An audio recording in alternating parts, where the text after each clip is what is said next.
Welcome to another top list motor vehicles. In this episode we dive into the land of the rising sun to find the top 10 greatest 90s JDM cars. Coming in at number 10, the Nissan 300ZX.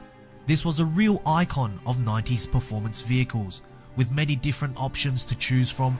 The turbocharged version pumped out 300 brake horsepower at 283 pounds-feet of torque, which equals to a 0 to 60 time of just 5 seconds.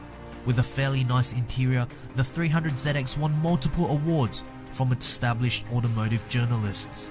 Not only that, the 300ZX also dominated multiple racing divisions in its class. The Toyota AE86. Although technically not a 90s car, it certainly was made famous during the 90s era, developing a huge cult following thanks to a Japanese anime, Initial D. The AE86 was a fantastic recipe for drifting, being extremely light, front engine and rear wheel drive. Though the engine itself wasn't powerful, generating only 112 brake horsepower, it was the maneuverability of the AE86 that shined the most. It's hard to believe it's a Corolla. Subaru Impreza WRX STI. The first generation WRX STI was truly impressive, the poster child of a boy racer, with a 2-litre turbocharged boxer flat 4 producing 280 brake horsepower, and combine that with an all-wheel drive drivetrain and you have manifested a rally king, being able to jump from tarmac to gravel without any hesitation. It is obvious to see why the first generation WRX STI won Constructors' Championship from 1995 to 97.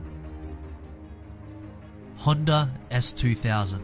Released in 1999, the S2000 was genuinely a Japanese icon, a roadster that creates true driving intimacy between the car and the driver.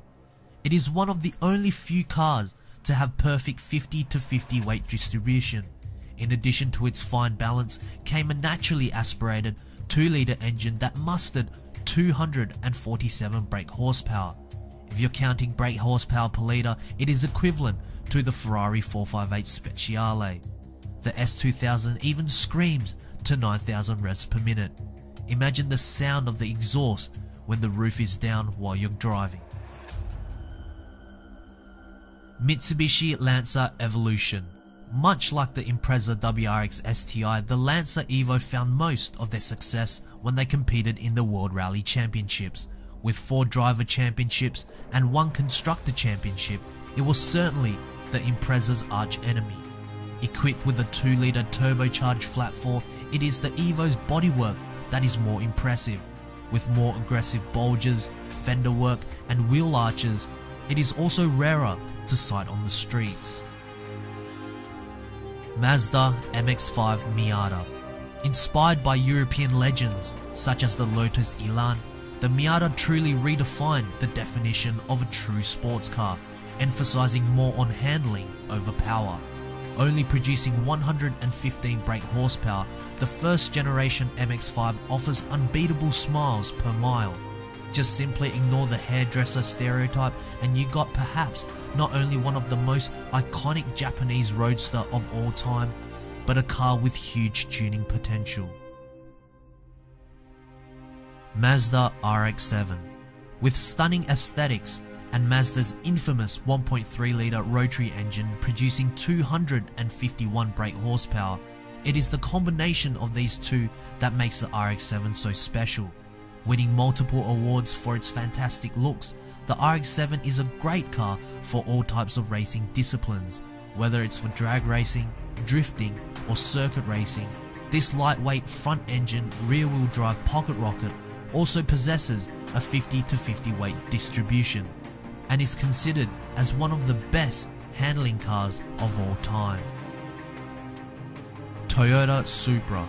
Seen as a daring powerhouse, the Supra Mark IV grabbed the attention from all car enthusiasts, packing the widely recognizable 2JZ 3-litre inline-6 engine.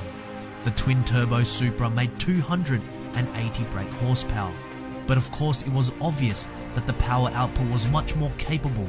With such ease to milk power from the engine, it quickly became a top favourite in the tuners market. Designed more as a grand tourer than a sports car, it's even somewhat comfortable to drive. Nissan Skyline GTR.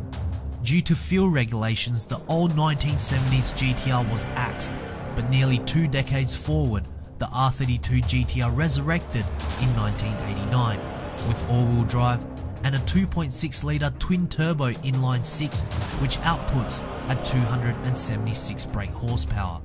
Much like the Supra, the GTR's engine was overly engineered, being able to easily handle well over 1000 brake horsepower. The R32 GTR also competed against the likes of Porsches during the Japanese Touring Championships, and needless to say destroyed its competition, winning all races to win the championship. With imports law finally allowing the R32 Skyline GTR to enter America, the Skyline GTR was once a unicorn and would only appear on rare occasions. And coming in at number 1, the Honda NSX. Deemed as the first true Japanese supercar, the Honda NSX truly gave Italian juggernauts such as Ferrari and Lamborghini a run for their money. With performance of a supercar and a reliability of a family sedan, it really was a formula that worked wonders.